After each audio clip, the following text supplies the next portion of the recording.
Hey Tony, what do you like about racing at TMS, and what kind of race do you think it'll be come Saturday night? Well, first of all, it's a night race, so it's extremely exciting. We don't do that very often.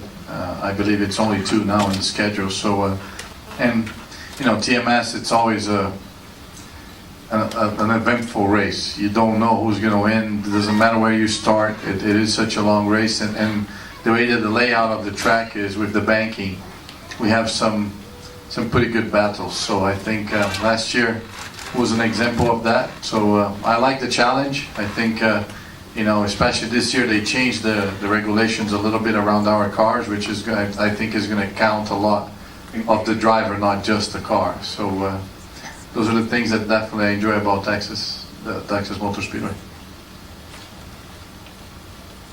Tony, you qualified 12th fastest at 226.949 miles per hour, almost 2 miles per hour slower than the pole winner.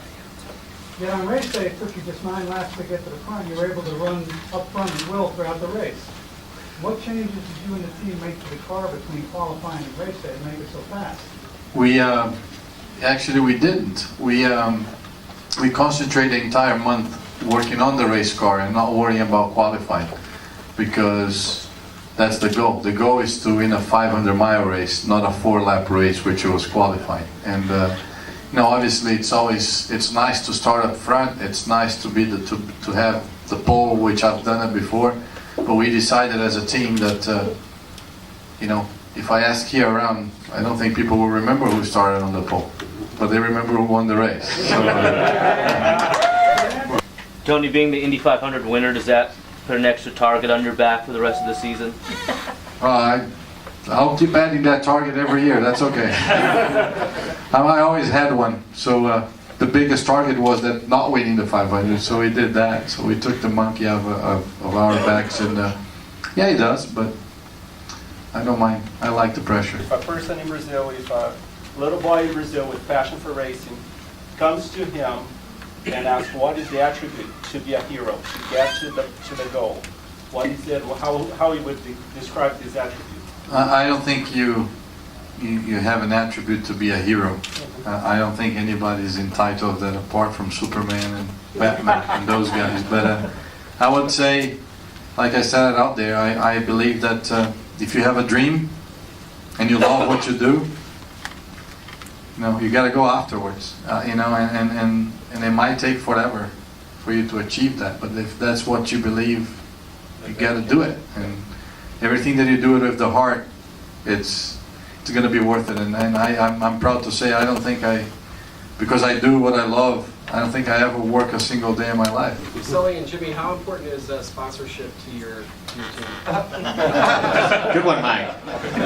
Well, it doesn't go without it. Quite honestly, it's we need fuel to go to work, right? So if your car doesn't have it, yeah, air and water to breathe. So yeah, it's not a stick and ball sport. Obviously, it's not a tennis racket we give Tony to go out there and win for the team. That's why it is such a team sport. And but it's very, very, very important. It's just not cheap to do. You know, it's a machine. It's a test bed. Really, it's not fun and games. It's a test bed for Chevrolet. It's a test bed for Firestone. It's a test bed for Mauser, and all the affiliate sponsors. It's marketing project for people like Geico and Hydroxycut, you know, to push the product. So I don't think the average person has any idea how physically demanding the sport is. I'd like to know what kind of training regimen you put yourself through to get a competitive edge. yeah, people relate it to just you know, they think that you were driving a car with the air condition on, the stereo, and you know, the windshield wiper, which we don't have, and all those kind of things. But it is extremely physical and actually mentally as well. I mean, I usually different drivers do different things as far as workout. I mean, I'm into a lot to triathlons and Ironmans. I've done a Ironman Hawaii a couple of years ago, and obviously a little bit of the specifics as far as neck exercise and shoulder exercise. But I mean, I probably spend 3 to 4 hours a day, every day when I'm not at the racetrack, just working out and doing that kind of stuff, which I'm not complaining. Obviously, it's a good problem to have.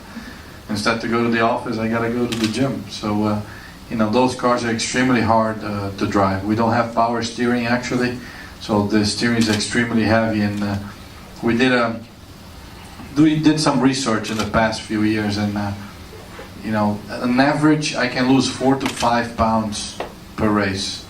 And the worst one that I've ever seen, it was 8 pounds. So that's a lot. You can tell how stressful it is being in the race car strapped in for 3 hours. Do you ever let your wife drive you to a restaurant? Is she around? Lauren? Okay, no, stay there. I'm a bad passenger. I'm a terrible passenger. So no, I don't. I mean, when she does. Sorry. What? No, nothing. It's okay. They said if I let you drive. Yeah, he does. He doesn't like it. Here you go. That's your answer. So my follow-up to that then is, what do you drive as a personal car, and how do you like driving on I-95 in Miami? It's a challenge. You know, it's definitely a challenge. That's how my skills come from. You know, all these people dodging, and especially we have you know, Florida is a retirement place, so you can tell that. But I have a few cars. Obviously, we just won the pace car, which is the new Corvette Stingray, which is, I love it. And I have a few others, but a couple of the Chevy products. We have a Tahoe, but I also have when I won the championship in '94, as a little kid, I always had a dream to have a Ferrari. And I went out and I bought myself a Ferrari, and we have there. Lauren doesn't think it's very comfortable, but it's my championship car. So. Tony, how old were you when you started racing? How did you get interested in racing as a sport? I was 8 years old. I started go-karting with the influence of my dad.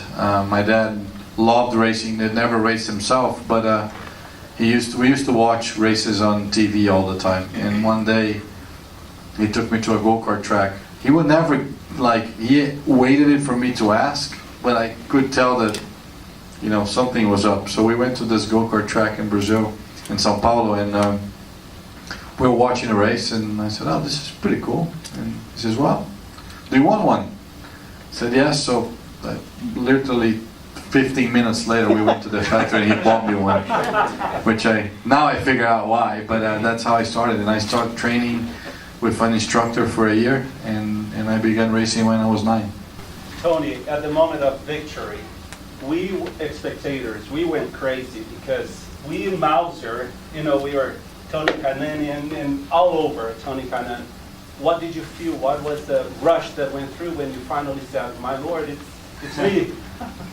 Man, I curse in Portuguese for sure, but you know, I think, thank God I had 2 laps to vent. You know, it went yellow, so obviously we hadn't won yet, but I started to cry in my helmet. If you guys watched the tape of the race, on the last lap on the back stereo, I lifted my visor. I had to clean my eyes. I couldn't see straight. I said, that would be great if I crashed now.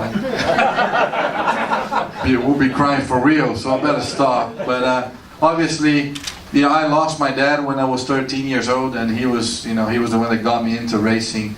And he was ill for a while, and the day before he passed, he kind of called me up at the hospital and kind of gave me a speech, which I didn't think too much of it at the time, because you never expect to lose him. And he asked me to promise him that I would never give up racing. And that was the first thing that came up to my mind. I actually, when I won, you can see I was pointing to the sky before I really celebrated. I was saying, "I told you, I didn't give up." And